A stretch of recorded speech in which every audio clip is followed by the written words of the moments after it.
नमस्कार, आप देख रहे हैं 4 PM न्यूज और मैं हूं आपके साथ अनन्या मिश्रा।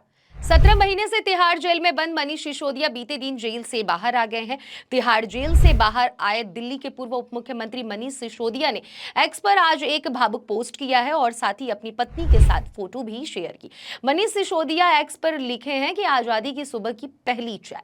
17 महीने बाद वह आजादी जो संविधान ने हम सब भारतीयों को जीने के अधिकार की गारंटी के रूप में दी है, वह आजादी जो ईश्वर ने हमें सबके साथ खुली हवा में सांस लेने के लिए दी है। सुप्रीम कोर्ट से कल जमानत मिलने के बाद मनीष सिसोदिया जेल से बाहर आ गए हैं। जेल से बाहर आते ही मनीष सिसोदिया सीधे मुख्यमंत्री अरविंद केजरीवाल के आवास पहुंचे थे। उन्होंने सीएम अरविंद केजरीवाल के घर जाकर उनकी धर्मपत्नी सुनीता केजरीवाल और उनके माता पिता से मुलाकात की थी। इस दौरान मनीष सिसोदिया से मिलकर सुनीता केजरीवाल भावुक हो उठी थी।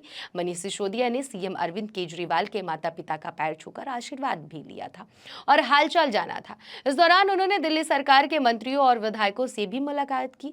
उनके बीच काफी देर तक अरविंद केजरीवाल के स्वास्थ्य और अन्य बिंदुओं पर चर्चा भी हुई थी। उनकी एक झलक पाने के लिए कार्यकर्ताओं और समर्थकों का भारी हुजूम कल उमड़ पड़ा था। पुलिस ने कल बैरिकेडिंग कर बड़ी मुश्किल से समर्थकों को संभाला।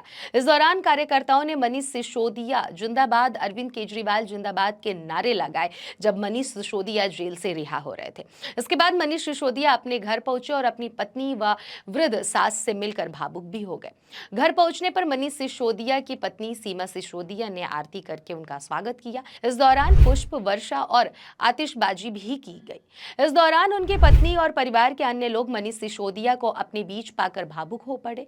इस मौके पर सांसद संजय सिंह, सांसद डॉक्टर संदीप पाठक, मंत्री आतिशी, गोपाल राय, सौरभ भारद्वाज, दुर्गेश पाठक, आदिल खान समेत तमाम वरिष्ठ नेता मौजूद थे।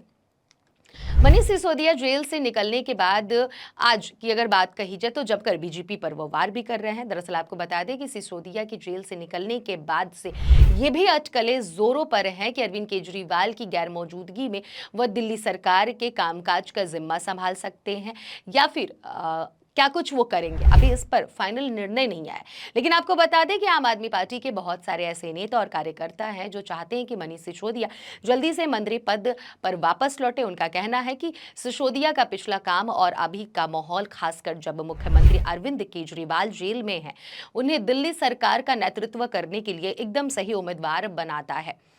आज आपको हम बता दें कि दिल्ली में सत्तारूढ़ आम आदमी पार्टी और दिल्ली सरकार में अरविंद केजरीवाल के बाद मनीष सिसोदिया को ही नंबर 2 पर माना जाता है। ऐसा इसलिए है क्योंकि दिल्ली में साल 2013 में जब आम आदमी पार्टी की सरकार बनी थी, तभी से मनीष सिसोदिया सरकार में उप मुख्यमंत्री हैं। वहीं अरविंद केजरीवाल सबसे ज्यादा मनीष सिसोदिया पर भरोसा भी करते हैं। इन्हीं सब वजहों से मनीष सिसोदिया को पार्टी में अरविंद केजरीवाल के बाद नंबर 2 का पोजीशन दिया गया है। कहीं ना कहीं यही वजह है कि मनीष सिसोदिया की जेल से निकलने के बाद फिर से उन्हें एक अहम जिम्मेदारी दी जाने की चर्चा चल रही है।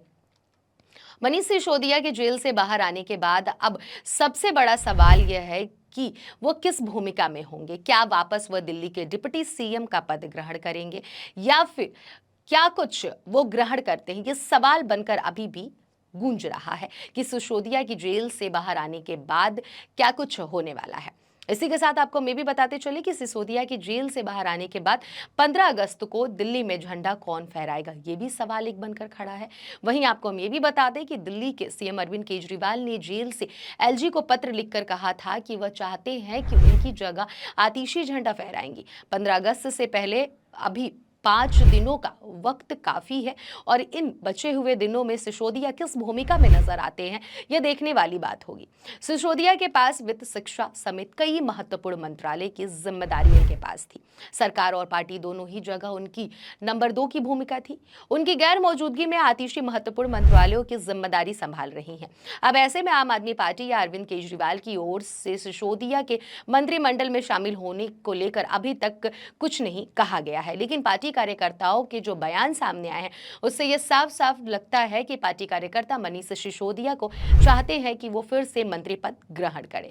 अब इसी के साथ आपको मैं भी बताते चले कि मनीष सिसोदिया मंत्री पद की शपथ ले सकते हैं या नहीं, इसके लिए कोर्ट के ऑर्डर को समझना होगा। सुप्रीम कोर्ट ने मनीष सिसोदिया को आधिकारिक काम करने से रोका नहीं है, इसलिए वो बिना किसी अड़चन के मंत्री बन सकते हैं। संविधान के अनुसार सीएम के पास विशेष अधिकार होता है कि वो जिसे चाहे मंत्री बना सकता है, लेकिन मंत्री बनने के बाद उस शख्स को 6 महीने के बाद सदन का सदस्य बनना होता है। अगर मनीष सिसोदिया को मंत्री बनना है तो सीएम केजरीवाल को उसके लिए एलजी को चिट्ठी लिखनी होगी और फिर एलजी की मंजूरी के बाद मनीष सिसोदिया मंत्री बन जाएंगे। बता दें कि दिल्ली सरकार हर साल 15 अगस्त और 26 जनवरी के अवसर पर छत्रसाल स्टेडियम में शासकीय कार्यक्रम आयोजित करती है, जिसमें मुख्यमंत्री राष्ट्रध्वज फहराते हैं, परेड की सलामी लेते हैं और दिल्ली की जनता के नाम संदेश देते हैं।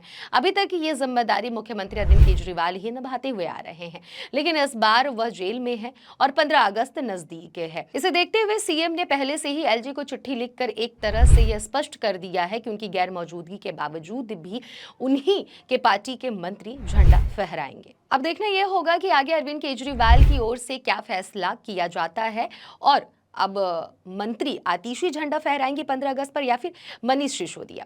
वहीं आज मनीष सिसोदिया के बारे में बातचीत कही जाए तो कल वो जेल से जिस तरीके से निकलकर सामने आए हैं, वहीं आज मनीष सिसोदिया ने आम आदमी पार्टी ऑफिस में कार्यकर्ताओं को संबोधित भी किया। उन्होंने संबोधित करते हुए बीजेपी पर जमकर वार किया। उन्होंने कहा कि सुप्रीम कोर्ट ने संविधान का इस्तेमाल करते हुए कल तानाशाही को कुचला है। केजरीवाल भी जल्द बाहर आएंगे। भगवान के घर में देर है, अंधेर नहीं। साथ ही साथ उन्होंने ये भी कहा कि कई बिजनेसमैन को सिर्फ इसलिए जेल में रखा गया है क्योंकि उन्होंने भाजपा को डोनेशन नहीं दिया था। जब मैं जेल में था तब मुझे यह जानकर बहुत दुख हुआ था कि इन बिजनेसमैन पर झूठे केस लगाए गए हैं। दुनिया भर में आतंकवादियों और ड्रग्स माफियाओं पर जो कानून लगाए जाते हैं वो कानून नेताओं और व्यापारियों और आम आदमियों पर लगाए जा रहे हैं। साथ ही साथ उन्होंने विनेश फोगाट को लेकर भी बीजेपी पर निशाना साधा। उन्होंने कहा कि विनेश फोगाट जो देश की बेटी है, हमारे देश की बेटी विनेश ने दुनिया भर में हमारा मान बढ़ाया। वह जंतर मंतर पर खड़े होकर कहती हैं कि बीजेपी के सांसद ने हमें छेड़ा है तो केंद्र सरकार उस सांसद को गिरफ्तार तक नहीं करती है। इसके उल्टे उन्होंने सोशल मीडिया पर उस बेटी को ट्रोल किया जाता है। यह तानाशाही नहीं है तो आखिर क्या है? उस बेटी के साथ बहुत गलत हुआ। सबको पता है कि यह किसने किया है। जनता की आंसुओं ने ही मुझे ताकत दी है। मुझे उम्मीद थी कि 7 से 8 महीने में न्याय मिल जाएगा मुझे, लेकिन कोई बात नहीं, 17 महीने लग गए। भाजपा ने बहुत कोशिश की कि उन्होंने सोचा कि अरविंद केजरीवाल, मनीष सिसोदिया और संजय सिंह को जेल में डालेंगे तो हम सड़ जाएंगे, लेकिन जनता के आंसुओं की ताकत से जेल के ताले पिघल गए हैं। सिसोदिया ने कहा कि अरविंद केजरीवाल का नाम आज पूरे देश में ईमानदारी का प्रतीक बन गया है। भाजपा दुनिया की सबसे बड़ी पार्टी होने के बावजूद भी एक राज्य में एक उदाहरण नहीं दे पा रही है। इसी छवि को बिगाड़ने के लिए ये सारे षड्यंत्र रचे जा रहे हैं। जनता के दिलों के दरवाजे खुले हुए हैं। आप जेल के दरवाजे बंद कर सकते हैं, लेकिन जनता के दिलों का दरवाजा नहीं बंद कर सकते हैं। तो इस तरीके से बीजेपी पर मनीष सिसोदिया ने जेल से निकलने के बाद आज जमकर वार किया है। बीजेपी के जितने काले कारनामे हैं वो मनीष सिसोदिया ने आज जनता के सामने रखा है। अब बस सभी को इसी बात का इंतजार है कि मनीष सिसोदिया की जेल से बाहर आने के बाद उन्हें कौन सी जिम्मेदारी मिलेगी और 15 अगस्त पर आखिर झंडा कौन फहरा रहा है और मनीष सिसोदिया को खासकर कौन सी जिम्मेदारी मिल रही है। क्या वो फिर से डिप्टी सीएम बन रहे हैं दिल्ली के, या फिर कौन सा उन्हें मंत्री पद मिल रहा है? इस पूरी खबर पर आप क्या सोच रखते हैं? कमेंट बॉक्स में जाकर अपना विचार जरूर साझा करें। ऐसे ही तमाम राजनीतिक खबरों के लिए देखते रहिए 4PM न्यूज़। धन्यवाद।